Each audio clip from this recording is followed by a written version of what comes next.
All right, welcome into the final yard here on the Five Reasons YouTube channel. Make sure you hit like, subscribe, turn the notifications on. We're going to have a crew here after every Dolphin game this season, starting off here in the preseason. We'll have new sponsors to tell you about and new content. First, I want to set the scene here after the Miami Dolphins win 13-6, second preseason win. Won both home games, and tonight they beat the Commanders. So we'll get into the specifics of it. The difference tonight, of course, was that Tua started, so we'll get into his performance. Also, some of the injuries, some of the guys who didn't play, and some of the competitions. I'm Ethan J. Skolnick. You can follow me there. Also at Five Reasons Sports. I get Eric Wadicki. You can follow him at Eric Wadicki. And then our pregame and postgame host, Louis Sung. You can follow him at Louis D. Sung on Twitter. All right, so let's start here because this is what everybody's going to want to go to. Tua plays the one drive, completed all his passes, threw a beautiful ball in the end zone to River Craycraft. I want to get into the wide receiver group because I think it's interesting. Just again, as we set the scene today, no Hill, no Waddle, no Beckham. So they went down the depth chart a little bit today, but a couple of the guys flashed on that depth chart. So competition there is interesting. Let's just start with you, Lewis. Here, Tua's opening drive as our guy Duke joins us here. Tua's opening drive, 5 of 5. Made all the throws, made an improvisation throw, made a perfect touchdown throw. Your view on this now is we've seen enough, right? Shut him down, and Yeah, we'll see you week one. perfection. It was exactly what you expected. He knows this offense left and right, up and down, and inside out. Like there's nothing left to really discuss as far as Tua is concerned. I would go one step further. Once again, I've been saying this for a while now. I don't think he has anything left to prove as far as what exactly is his ceiling at this point. I feel like we've reached a point where it's like there's no more discussion or debate about whether Tua is good or whether he can be a franchise quarterback. He makes all the throws. He does everything you need him to do. And in time, all those things that people complain about, winning in December, winning against good teams, those things will come. It's going to happen eventually. And so the overall negativity around that sort of thing, eventually there's not going to be even that left. Tua has proven himself. He's a franchise quarterback. I don't have any more questions about him. Shut him. I'm sure that McDaniel's going to say the same thing. Shut him down the rest of the preseason. There's nothing to gain by playing him at this point. So yeah, everything went exactly as I was hoping it would. Even Raheem Mostert and Devon Achane managed to do some decent things. Still need to work on that offensive line. That's the only thing about it that I still need to see actually get good. Liam Eichenberg at center. No, Robert Jones and all that. Jack Driscoll. Okay, cool. Where's Isaiah Wynn? I need to see Isaiah Wynn. Where is he? Is he alive? Does he exist anymore? Was he all just a figment of our imaginations? I don't know anymore. We need to get that offensive line sorted out because Tua looks great against the Commanders, but against those aforementioned really good teams, you can't get by on subpar. So that's the only concern that I have. But everything as far as this starting offense, just leave it be. We're good. Yeah, and again, no Hill, no Waddle, no Beckham tonight, and yet Eric made the necessary throws. I'm kind of with Lewis here. I don't really feel there's a lot more to see. I think you're tempting fate if he continues to play here. He gets his reps in practice. They can control that to a certain degree, at least. Um, Again, it's been a perfect offseason. He got his contract. It's a contract that they can work with, um, and they got a tight end now. Actually, that's something I want to talk about here because they've got him an outlet there. But Eric, are you there also? We've seen enough from Tua. Yeah, I mean, the thing is, unfortunately, you're just not going to get a chance to see him with Brewer next week, or you're not going to get a chance to see him share the field with Odell Beckham to show off some of those chemistries. So really, there's nothing more you would want to see from him. I think it was sent a good message that he went out there without Hill and Waddle to kind of rely on with the first team offense, and he showed everything that you would want him to show. It looked like the perfect kind of, all right, you know what? Yep, this is what we remember it as. Pack it up, and we'll see week one. Let's get to the first team offense here, Chris. Again, no Hill, no Waddle. The wide receiver position though is interesting. Ezukama made a play late in the game, kind of showcased what they like about him. You know, a little bit more size there. We haven't really seen much of Beckham this entire stretch, so I don't know what the expectation level should be there. Berrios, I guess there's some dispute online about how much he was at fault for a certain player. How would you handle the receiver group right now? Man, that's going to be really tough. And I'm a fan of Ezukama. I like the fact that he does have the size component that the rest of the group doesn't really have.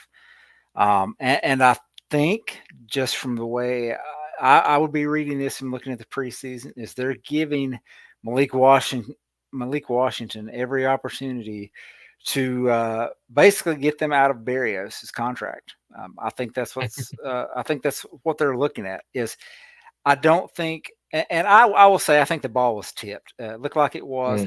Could he have caught it? Sure, but I think it was tipped, so that will mess it up. So I don't want to put him completely at fault there, but I've not heard his name a lot at camp. We've seen some stuff from Ezukama. He makes these plays every preseason. He's been doing it for 3 years. Always looks good. So you would like to keep that guy over a guy who's primarily just going to be your return guy. And they've got a plan for Malik Washington, and he's going to make the roster. So if that guy can do well on returns, I think Berrios might be the odd guy out. And I know there's not a lot of cap savings there, but there is some. So Right. I would, it's between him and Ezukama at this point. I think Craycraft and Washington are safe.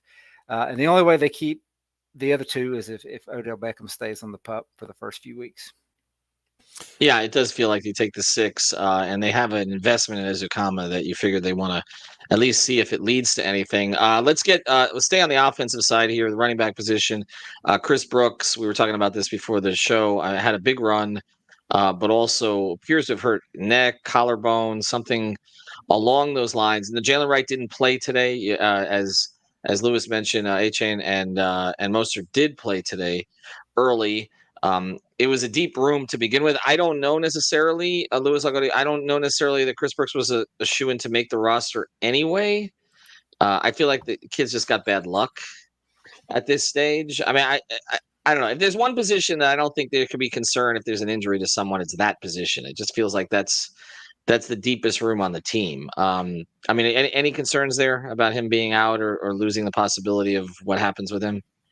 Not really, but before I get into detail, I just want to follow up on something that Duke had mentioned. I understand where you're wanting to come from, my friend, on the whole trying to find an excuse to get rid of Braxton Berrios. I feel like that's projection based on what we as analysts and a fan base would like to believe. I've been very consistent in saying that Braxton Berrios is this team's returner.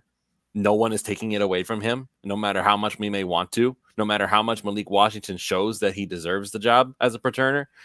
It is Braxton Berrios. No one's taking it from him. Nobody's kicking him off the roster. He's here to stay until next year. That's interesting. I agree with you, Eric. I don't like it, but it's the truth. He's not going anywhere. I've been saying this for months now. I don't know why everybody. Well, they don't need the TikTok stuff for Hard Knocks anymore. I think they'll be okay. Yeah, I'm torn on it, actually. I can see where Chris is coming from, though, because I feel like if they can find cap savings somewhere, but it's not savings, though. It's actually more dead money than if you cut him. So it's like at that point, right now we need every penny. You could save by cutting Braxton Berrios because every cut from now on is post June 1st, so you can count that as so he will save money. Now it's not a lot. So I looked up that money, dude. Believe me, I looked just to make sure and just before I could say anything. If Miami ends up cutting him, this is post. I'm looking at post June 1st right now.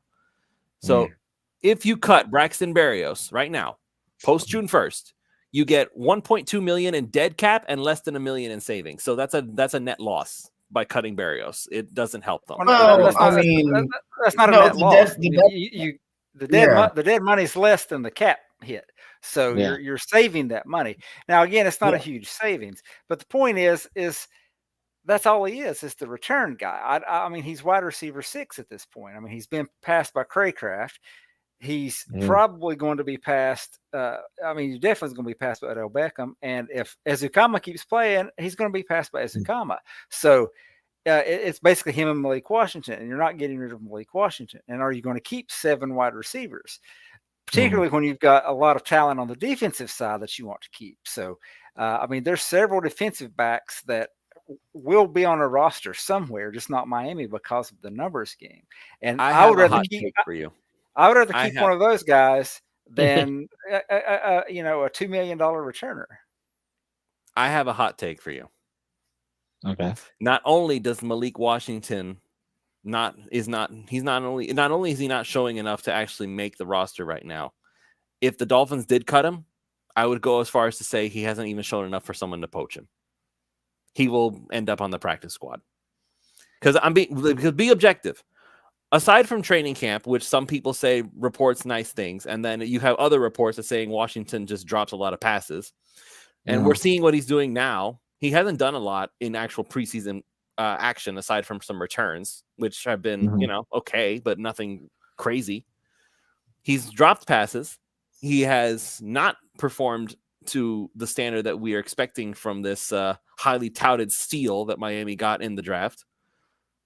What has he done that warrants him like immediately getting poached by someone else in the after the preseason's over?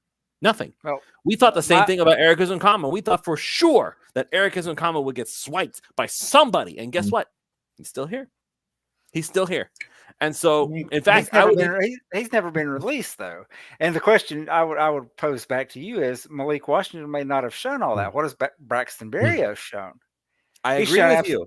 So, Duke, I agree with you. I'm saying the Dolphins. The question is, the question is, you have a draft pick in Malik Washington that they do like, and they're giving him the returns back there. They could have thrown out anybody else back there, and they put Jaquan Burton in at running back. They could have put anybody back there for returns. They're wanting him to win that job.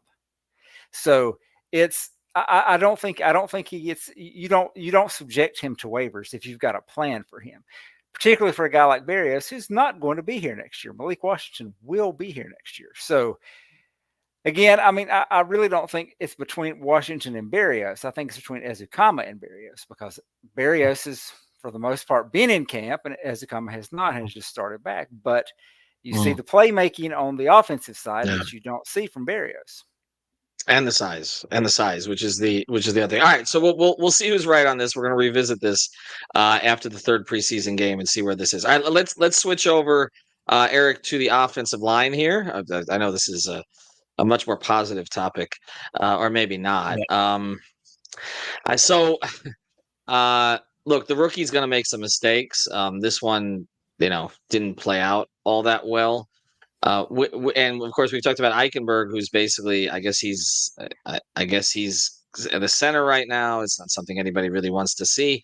Where are you at with the line?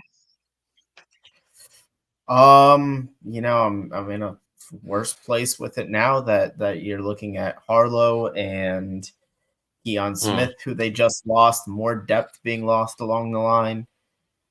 I feel okay about Patrick Paul overall today. I know he had one or two really bad plays, but for the most part, he was pretty solid. Jack Driscoll, I think, is going to end up being a passable guard. He opened up some nice runs. He was the one with the key block on the long run by Chris Brooks. Eichenberg, there were no, bad snaps today, at least. The interior of the line wasn't the most encouraging, especially on 3rd and 4th and 1. It was a little hard to getting that push up front, but that's something that you hope gets better. If you have your starting center in there, it's not a lot of good stuff. I mean, I'm trying to soften it as much as possible. Let me ask this. Let me ask this in this regard. I'll ask all three of you guys. I mean, at this point, if you have a draft pick asset that you can trade, do you try to snatch somebody off a roster right now before you have to wait for cuts? I mean, it just seems to me like this is the thing that we're going to talk about sinking their season. I keep coming back to it. Like, to me, it's backup, and the backup quarterbacks were a little better today, I guess. I mean, White was passable.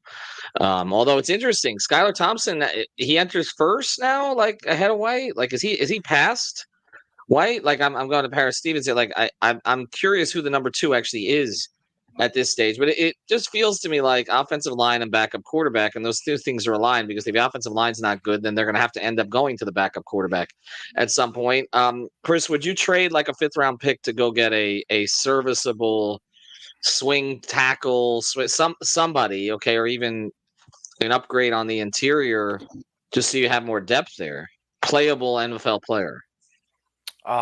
I think the tackle position is set. You've got OTs 1 through 4, and OTs 3 and 4 are probably going to play a little bit this year.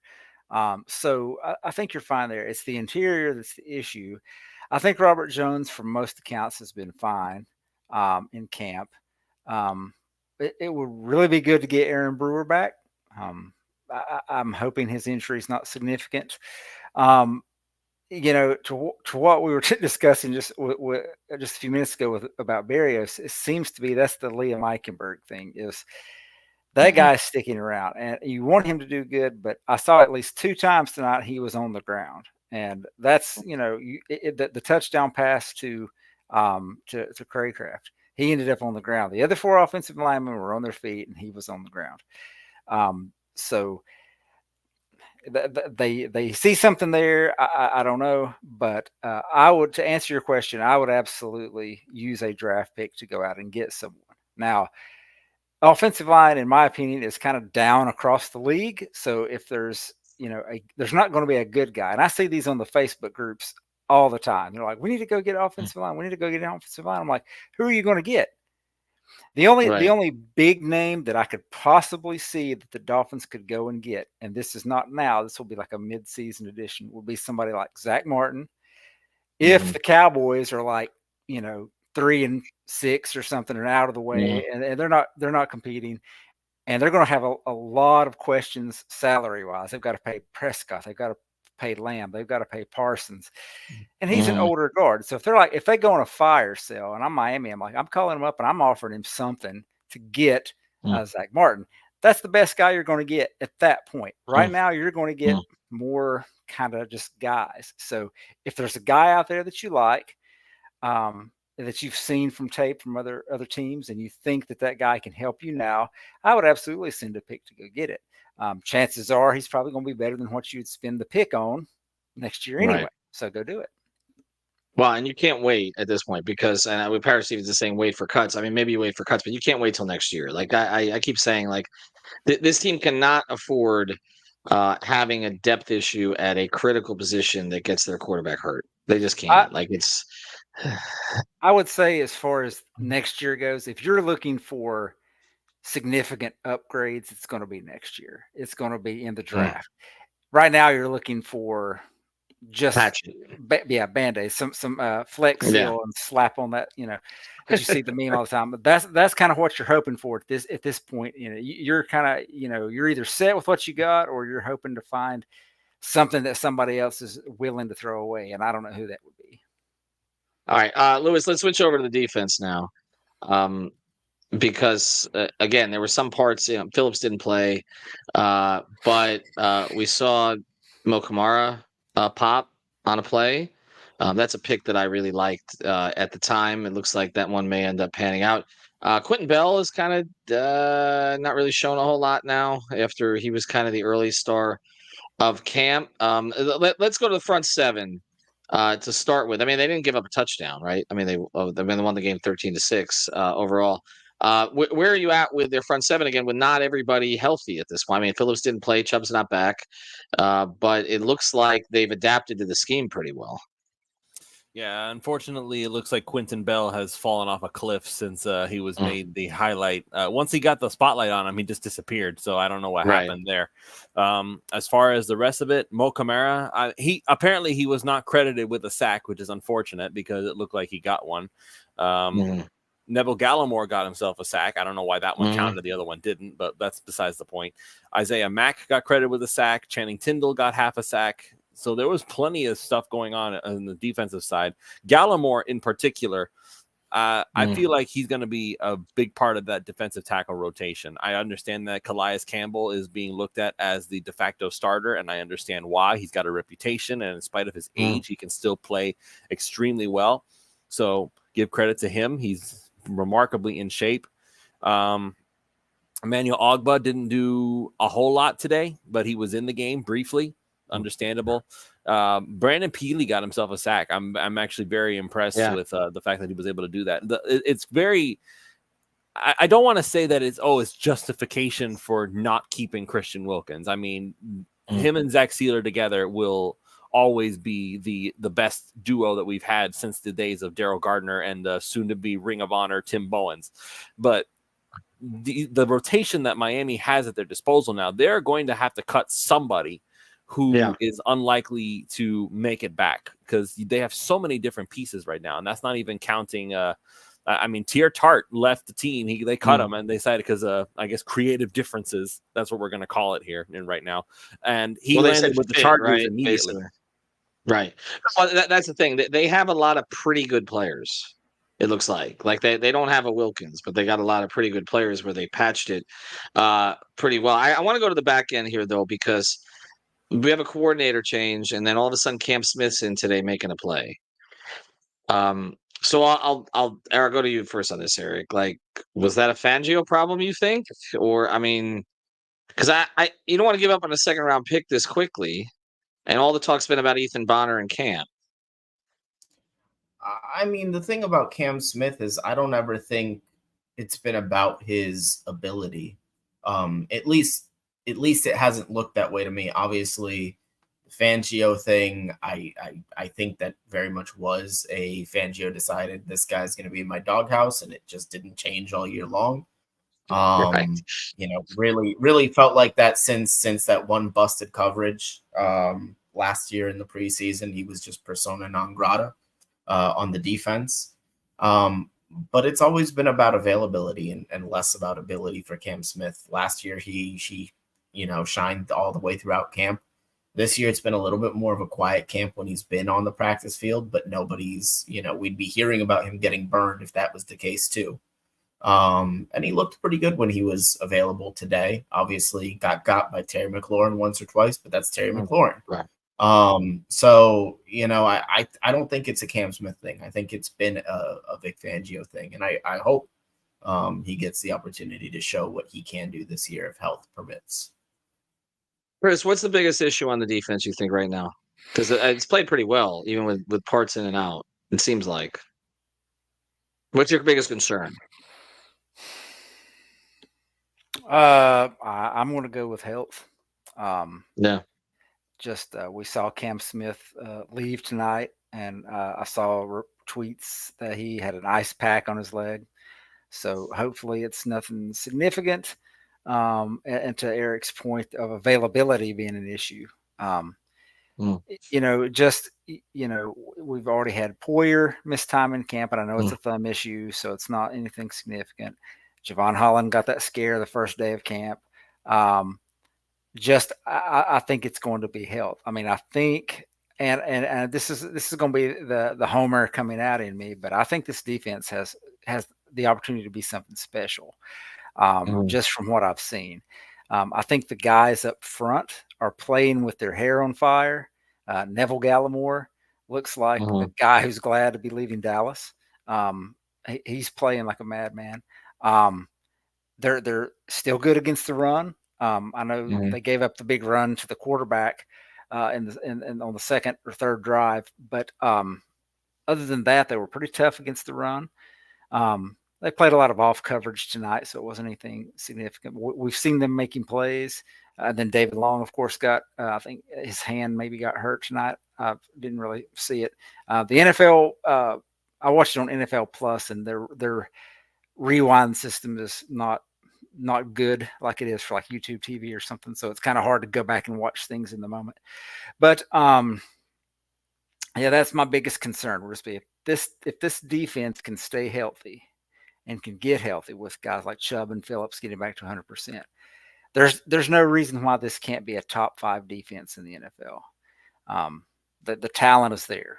So Well, also the coach wants to be here, right, Lewis? Like that feels to me like the biggest difference is that there's a buy-in this time around That's the biggest on both thing. sides. I'm sure you're referring to that Javon Holland interview where basically, I mean, Vic Fangio, we all had suspicions about the guy, right? Yeah. And even like I appreciate Manny from his Philadelphia Eagles perspective, talking about like, hey, give Fangio time to make something happen here. From the jump, it was obvious. Like before he even signed the deal, he didn't want to be here. He had to be the highest paid defensive coordinator in NFL history just to even sign on the dotted line. And even then, he didn't give a crap. He did not want to be in Miami. You knew from the get-go, he wanted to be with the Eagles. I don't know why. I love you, Manny. I do, but I don't know why. Like what makes Philadelphia specifically so special? You would think he would we want to be closer to San Francisco. Like, isn't that where his girl lives or whatever? Like she's a California girl, but never mind, Philadelphia. That's his true love right now. So he's very happy with the Eagles, I assume. But that just speaks poorly to Fangio's character. That he's not a professional. He's not. He's he has so much knowledge. He knows more about football. He's forgotten more about football than I will ever know in my entire life. But the fact that you sign a contract, you go in there and you just there's no other way around it. You half-assed your job. You did not care. You didn't want to be there. And that's honestly, I feel like that's disrespectful to the game. It's disrespectful to the team that hired you. And it just speaks poorly of your character as a coach that you're not willing to give it your all, regardless of whether you want to be there or not. You agreed. You didn't have to sign the deal. You could have said, thanks, but no thanks. I'll wait for a job I actually want. And that's all there really is to it as far as Vic Fangio. So Anthony Weaver apparently wants to be here. Yes, Ethan, that's correct. And it makes so much of a difference because the players are buying into the scheme. They want to do it. They want to follow him. And Weaver is there to actually support them in a way that they did not receive last year. It makes so much of a difference. I still can't wait to see what Jalen Ramsey's going to do. We're going to see it week 1, I'm sure. I can't wait to see what the rest of these guys are going to do because we only saw like half the starters. We only saw a few of them, and honestly, it makes sense with David Long dealing with his hand injury now. I wouldn't be surprised if he ends up wearing a club pretty soon, but I don't think he's going to miss too much time, if any at all. That's just my speculation. I don't have any inside info on that. But it makes so much of a difference to know that the players have a coach now who actually wants to coach them and is not just there for a paycheck. And again, I cannot stress this enough. Vic Fangio lost all respect from me, and I would hope that he lost respect from a lot of other people for the way that he half-assed his job in Miami. That's just not acceptable. I don't care how good you are. I know what we're going to clip from this show. We're going to send that one straight up to Philadelphia. All right, we're going to let everybody. We're going to let you guys close on this. Biggest takeaway from tonight, Eric. The biggest takeaway from tonight is the Eric Ezukanma sleeper cell has been activated. All those feelings we had in the last 2 preseasons suddenly came back in one night. I think he's probably the biggest story for me, and then Tua very good. By the way, one thing I should have mentioned, I never did get to the sponsor at the beginning of the show, so I'll give before I get to Lewis and Chris's final thoughts here. Lewis, you hit everything tonight, right? On Prize Picks? Yeah. Well, I hit them after the second one because we always during pregame we always go over Prize Picks to see what the props are. So thankfully, Michael Wacha of the Kansas City Royals got his 18 outs. So with Jason Sanders and River Craycraft, which was easy money. That ended up being a $25 win. So basically, I broke even today because my $20 bet ended up flopping. No, you don't talk about we don't talk about our losses. Okay, fine. We don't talk about our losses. Yes, I won. I won. All right. Well, you can win too. Go to PrizePicks.com, download the app, use the code 5 FIVE, and when you put down, they got a new promo there. It's legal in the state of Florida, everybody, and we're going to be doing this before every game this season. So. Make sure you follow our picks. I know Eric's on there as well as Lewis, and obviously the rest of our NBA and NFL teams are always on there. But when you put down $5 now, they give you $50 to play. So it's actually a 10-to-1 bonus, and you can use the money right away. I will say that Mike White effed up all my props tonight, all of them. I went under on the 85 yards. because We I don't had a talk about feeling our he was going losses, to. Ethan. We don't talk about Well, our you're losses. right. Ethan. You're right. Correct. We won't talk about it. I didn't have a win tonight. I didn't. I thought he'd be QB3. I was right, but then he ended up playing a little bit more than I anticipated. All right. Final takeaway tonight, Chris. Speaking of Mike White, I think he's won the QB2 job, at least at this point. I thought he played better given the circumstances. He played with better talent this week than last week, and he showed it. He made some better plays. He just looks more poised in the pocket. Skylar Thompson, the sack that he took, was a clean pocket, and he just panicked. I will still say I think the game just hasn't slowed down enough for Skylar Thompson yet.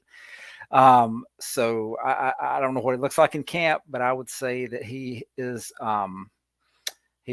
Mike White is QB2. And if I were going to make a bold prediction on this, I would say QB2 is probably not even on the roster at this point. But of what they have, I think Mike White took it. I mean, the guy basically was playing a Madden offense with no running back tonight. So give him credit for that. So that was my take. I think he finally took back the QB2 spot. All right. So before I go to Lewis to close this, Chris, if I was to say to you, you got a 6th round pick, maybe it's a conditional 7th that becomes a 6th, or conditional 6th that becomes a 5th. You can either trade it for somebody who could basically be your 3rd guard right now, but maybe step in and start, or for a guy who might be a more competent number 2 quarterback than what they have on the roster. What do you trade it for? Well, it really depends on the players you're looking at. So, Yeah. I would like to know who the targets are. But if it's a guy, if it's a guard that you can probably sign to a longer term deal, possibly, or a guy that you're going to keep around, not necessarily as a rental, that would be where I would go first. I think there will be some QBs that hit the waiver wire that you can put a claim on, or some veteran free agents. I know Alf mentioned one. Of Case Keenum. He's a veteran guy. Yeah, he's talked about him. He's a guy that's probably going to hit the market, and you can sign him immediately. So I think you'll find a better quarterback on the open market when the time comes than you will a guard. So I would do the guard. However, if it was a better backup quarterback than what you're going to get at guard, then I would do that. So it really depends on the player, but I'm going with guard. We'll see what Jay Cutler's up to. Lewis, what do you got? Final thought. Just because Parrish Stevens is bringing it up, I'll go ahead and give Jonnu Smith some love. The guy did a pretty fantastic job, all things considered. He's showing that the tight end room now actually has some hope of being a decent weapon. 4 catches, 23 yards. Nothing spectacular, but hey, he caught 4 passes. So I guess that's saying something. They're actually targeting him. They're using him. And that's a lot more than what we've seen from tight ends in the past. We even got a little bit of Julian Hill action. So kudos to all the tight ends. They're going to be used as weapons more often this year, I think. And that bodes well for the offense as a whole, because now it's not going to just be the Tyreek Hill show. They're not going to be able to just key in on one thing. All right, I'll close with this. To me, the biggest takeaway is the quarterback. It's always the quarterback. You just feel a certain amount of calmness when he's in there running the offense. That's it. Like, it's just, there's calmness, there's competence, there's accuracy. I don't know that's going to lead to a Super Bowl, that he's going to win big games against good teams in December and January. We won't know until we get there. But right now, you got what you wanted to get out of him this preseason. It's fine. Sit him down, let him rest.